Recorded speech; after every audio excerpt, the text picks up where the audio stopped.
मुझे भाषाओं से हमेशा प्यार रहा है। मुझे कहने को दो ही भाषाएं और एक बोली आती है। वैसे भोजपुरी को भाषा का दर्जा नहीं दिया जाता, पर मुझे लगता है कि भोजपुरी एक बहुत प्यारी भाषा है। पर भोजपुरी, हिंदी और अंग्रेज़ी के सिवा मुझे और कोई भाषा नहीं आती। पर इन दो भाषाओं में जो भी कुछ लिखा गया है, जो भी कुछ मैं पढ़ सकती हूँ, मुझे पढ़ने का बहुत बहुत बहुत ज़्यादा शौक़ है। और जब मैं स्कूल में थी या कॉलेज तक भी, मुझे उपन्यासों को पढ़ने में कोई तकलीफ़ नहीं होती थी। मैं मोबाइल फ़ोन, इंस्टाग्राम इन चीज़ों की आदी नहीं थी, और ये सब कुछ मेरी ज़िंदगी में बहुत ज़रूरी था, ख़ासकर पढ़ना। और मेरी स्कूल की लाइब्रेरियन तक को पता होता था। मुझे किताब देने से पहले ही वो हिंदी के वॉल्ट की चाबियाँ लेकर खड़ी हो जाती थी कि मैं कोई ना कोई हिंदी उपन्यास ही लेकर जाऊँगी। ये सब मैं क्यों बता रही हूँ मुझे नहीं पता, पर मुझे उस जगह पर वापस जाना है। मुझे उस जगह पर वापस जाना है जब मैं उपन्यासों में खो जाया करती थी, रील्स की दुनिया में नहीं। जब मैं नई नई चीज़ें सीखती थी, जब मुझे हिस्ट्री पढ़ना भी एक तरह से एक कहानी पढ़ने जैसा ही लगता था, और फिर मैं हिस्ट्री और सिविक्स के कॉन्सेप्ट्स को, जो चीज़ें हमारे देश में हमेशा से चली आ रही हैं, उनको पुराने नॉवेल्स में टटोलती थी कि किस बात में कितना सच है। क्योंकि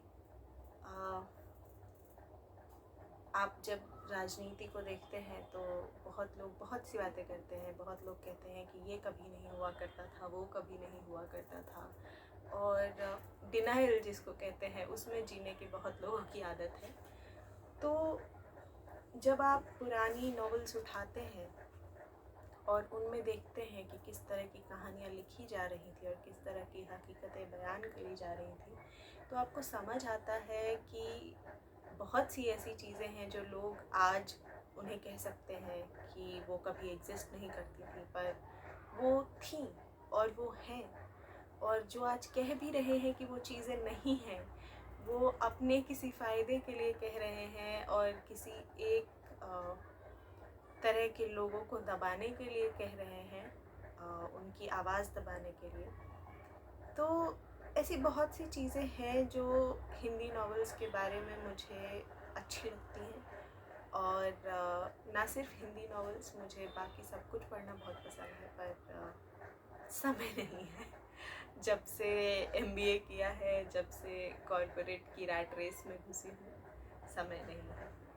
तो अब समय निकाल रही हूँ। 2 साल हो गए मुझे कॉर्पोरेट जॉब करते करते, पर अब समय निकाल रही हूँ।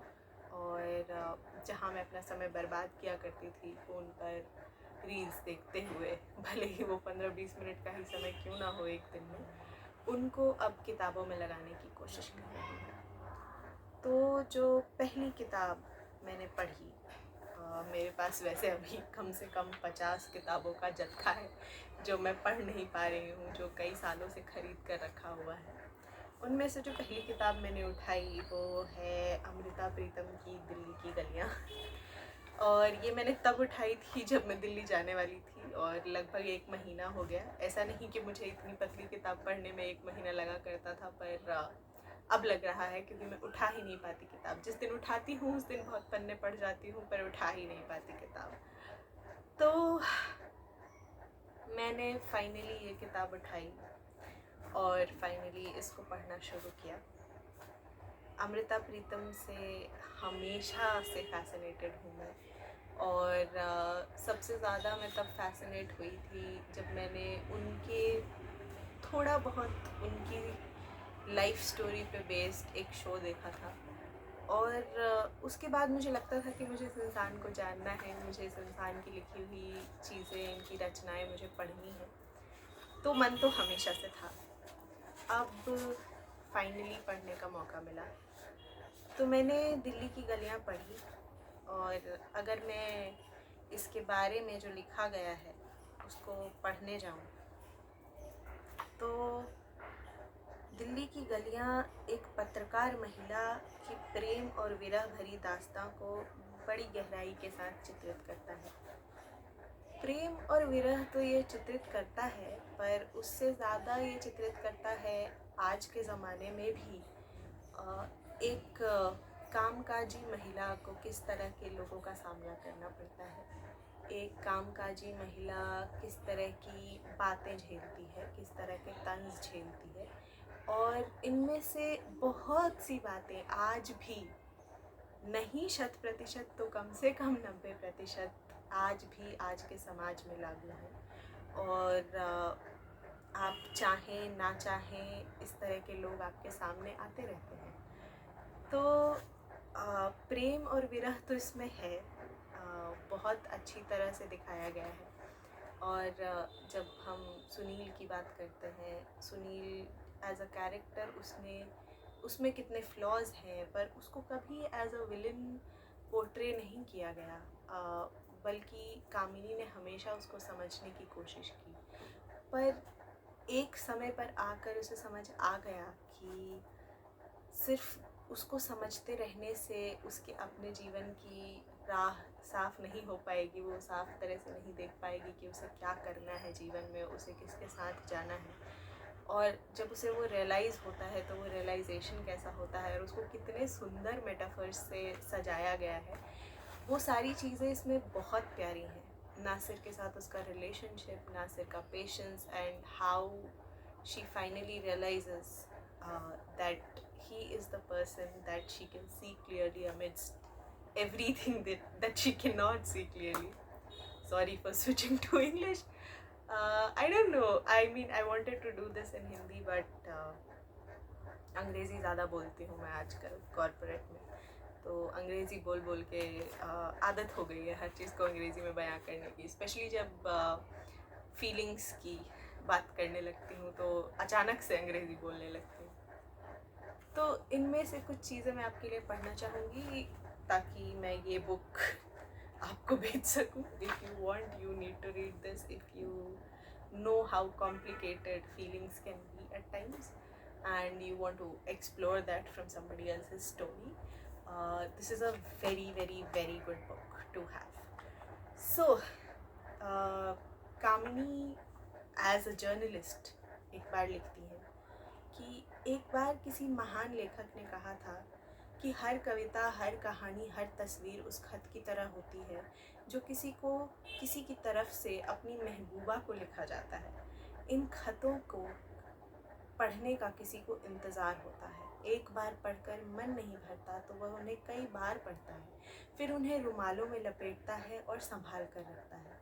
पर मैं सोचती हूँ कि जब किसी का महबूब उस खत को लिख देता है जिसे खामोशी का खत कहा जा सकता है, वह खत चाहे बड़ा भयानक होता है, पर उसकी भयानकता बड़ी महान होती है, क्योंकि वह खत इतना लंबा होता है कि उसे पढ़ने के लिए कुछ दिन नहीं कई सालों की ज़रूरत होती है। और उस खत में एक खूबी यह होती है कि पढ़ने वाले को उसके अक्षर भी अपने पास से लिखने पड़ते हैं और उन अक्षरों को अर्थ भी अपने पास से देने होते हैं। मैं सोचती हूँ कि आज की चित्रकला खामोशी के उस महान खत जैसी है जिसे पढ़ते समय हर कोई अपनी कल्पना का खुद मालिक होता है। यहाँ वो बात कुछ पेंटिंग्स की कर रही है। कामिनी एज अ कैरेक्टर एक कॉलम लिख रही है जिसमें वो बात कुछ पेंटिंग्स की कर रही है, चित्रकला की कर रही है, पर ये पूरी बात उसके निजी जीवन से कितनी ज़्यादा भरी हुई है ये आपको ये नॉवल पढ़ने के बाद ही समझ आएगा। क्योंकि जब एक तरह से इंसान को क्लोजर नहीं मिलता और वो उसकी चाह में भटकता रहता है और सामने वाले इंसान ने उसे कट ऑफ कर दिया है आज के लैंग्वेज में कहें तो, और उसने ज़रूरी नहीं समझा कोई भी बात कहने को, तो आप खुद ही वो खत लिख रहे हैं, आप खुद ही वो अक्षर लिख रहे हैं, आप खुद ही उन्हें अर्थ दे रहे हैं, और आप खुद ही अपने आप से नेगोशिएट कर रहे हैं कि अंत क्या था। आप अपनी कहानी लिखने की कोशिश कर रहे हैं, पर उस कहानी का कोई एंकर नहीं, आपको नहीं पता वो कहाँ जाएगी, पर आप हर रोज़ उसको लिख रहे हैं, मिटा रहे हैं, लिख रहे हैं, मिटा रहे हैं। एंड ये entire paragraph it's very deeply related to her story, and I just found it fascinating. Then in one chapter she is talking to her father, और वो अपने पापा से बात करते हुए कहती है कि she is very plagued by everything that is happening around her. As a journalist, the things that she is seeing, the people that she met, and especially this one woman that she met, she is very plagued by it, and she asks very hopelessly, like, for guidance. And her father comes, he quotes a writer to him, and he says about that writer that and his writings that there are times when the reality of life is so cruel. हकीकत इतनी भयानक होती है कि सामने वाला इंसान सन्न रह जाता है, सामने वाला इंसान कुछ बोलने के काबिल नहीं रहता, और हकीकत इतनी भयानक होती है कभी कभी कि सामने वाला इंसान बोलते बोलते चुप ही नहीं हो पाता। दोनों एक तरह का पागलपन है जो इस सोसाइटी की रियलिटी हम पर फोर्स करती है, और दोनों में से क्या सही है क्या गलत है वो हमें चुनना है। पर क्या खामोश रहना सही है, क्या बोलना सही है? तो इसमें हकीकत की ताकत और हकीकत की कमज़ोरी बताई गई है। हकीकत की ताकत कि वो आपको बोलने पर मजबूर कर देती है, आप बोलते ही रहते हो तब तक कि कोई कुछ और लोग उसको सुन ना ले, और वो भी उससे वाकिफ़ ना हो जाए, और वो भी उसके बारे में बोलने ना लगे। और हकीकत की कमज़ोरी ये है कि बोलते बोलते आप एक दिन इतने हताश हो जाते हो कि आप हमेशा के लिए चुप हो जाते हो। तो काफ़ी सोशोलॉजिकल कमेंट्स हैं इस स्टोरी में। It makes you think, and that is nice. It's prominently a love story, but it has a lot of other connotations. जब हम जगीर सिंह का entire storyline देखते हैं इस novel में, it's so true even today. And a woman, no matter working or not working, she has no idea how to deal with people who have taken some kind of obsession with them, and they want some kind of affection from them, and she doesn't necessarily want to replicate the same, and somebody is trying to snatch it from her, and saying no is considered that she has done some kind of social evil, she has conducted some kind of crime. And the way a malignant campaign can be run around a person in any environment, and especially around women, when they do not give things that people think that they are entitled to, it's very real. It's very real in today's world also. There is nothing that we can say, oh, it's a thing of the past, and it's very very real. So characters like Jagir Singh, and then contrasting to that, characters like Hardev, who have just helped you out of no reason, out of no actual benefit, and they're not expecting anything out of you, but they're just seeing a person who has not done anything wrong in distress and being like ganged upon by people who think that they are owed something. And he just tries to help. So it has a perfect mixture of good characters, bad characters, uh, not necessarily villains but problematic characters, and then there is Nasir, and his understanding of what love is, and his patience on handling a person who is hung up in their past and who doesn't necessarily have closure, and that person is constantly in this maze in their head that they want to just live that ending for once. And when that ending finally arrives, he also has the surety to meet that person and to know that that ending has finally arrived. That much of unsaid understanding, maybe it's unrealistic, it's very unrealistic, and it's unrealistic to expect that out of somebody, but that unsaid understanding is what makes it so beautiful. And how he falls in love with her, at what point he falls in love with her, all these important points in the story are so so so well written. So yeah, all in all, it was an amazing amazing read. I really loved every part of it. There was not one dull time. And then I think that I should read this line. So Kamini says, when, like, Kamini thinks this when she is meeting Sunil and for the last time, and she thinks, कामिनी को लगा कि उसकी उम्र के धागे में यह एक पल हमेशा के लिए लटका रहेगा। उसने कई सूने वर्ष इस पल की बाईं ओर पिरोए हुए थे और अब वह कई सूने वर्ष इस पल की दाईं ओर पिरोती रहेगी।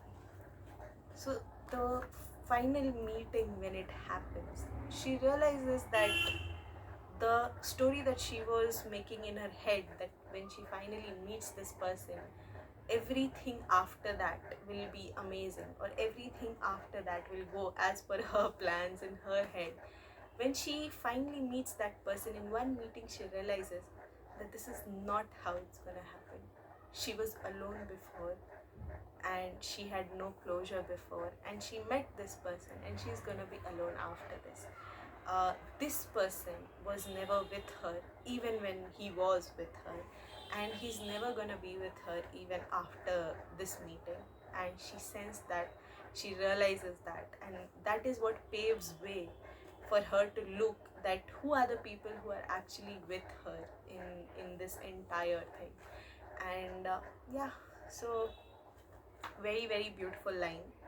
uh, a lot of such beautiful lines in this entire novel.